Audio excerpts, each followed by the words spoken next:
Hi guys! So for today's video, nagluto ako ng butter shrimp. Ayan, hindi ko na yan binidyo ng buo kasi pagod ako, namili nga ako ng ganito, mga isda. Yung boses ko, pagaw na naman, malamig dito eh. Bumili nga ako ng mga isda sa hipon yan. Tapos ito kong butter shrimp. Hindi ko na siya na video. Akala ko may dumi ako dito eh. Hati pala. Hindi ko na siya na videohan kasi nga pagod na pagod ako. Mahirap kasing i-set up yung tripod. Tripod ang ginagamit ko pag ako nagluluto pag ako nagbibideo pag nagluluto. Nagtra-tripod ako. Para hindi ako nangangali sa hahawak. Tapos yan, hindi ko na tripod yan. Kaya hindi tuloy makikita ang kinakain ko. Yan. Yan, hipon. Medyo huli na nga nang naalala ko. Meron nga pala akong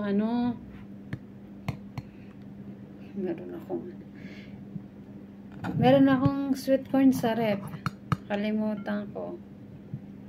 Yun. Wala. Dapat nailagay ko dito. Kaya hipon at butter lang siya. Hipon, butter, sibuyas, ganun. Yung hindi ko din nalagyan ng bell pepper. Pero nung nakaraan, nagluto ako ng ganito. Hindi ko nagustuhan kasi maasim siya. Kasi nilagay ako ng konting ketchup. Tapos hindi pala maganda. Pero ngayon, ang nilagay ko sa kanya, yung jalapeno ketchup. Tapos nilagyan ko siya ng paprika. Masarap na. Hindi naman masarap na masarap. I mean, pwede na.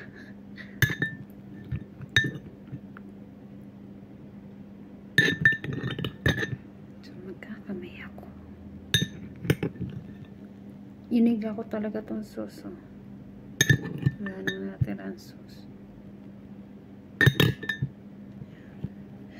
Yung nakaraan, may pinila akong hipon dito. Tapos, hindi siya na kulay orange.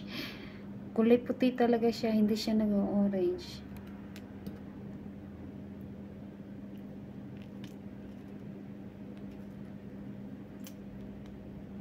Hirap ang pwede.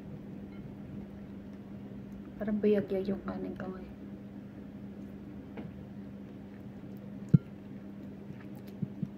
Masarap, tapos ang dami ko pang butter na nilagay.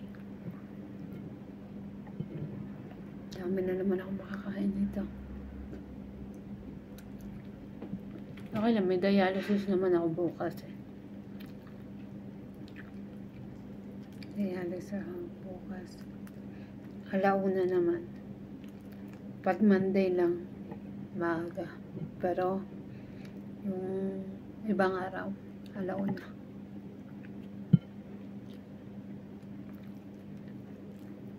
Hindi ako makangunya sa dalawang gilid.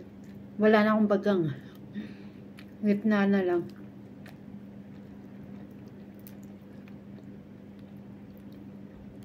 Ang hirap pa ng pila ko kanina doon sa isda. Dito nga. Ang hirap. Kasi mura lang siya. Tapos fresh. Ang daming tao. Pila nabili.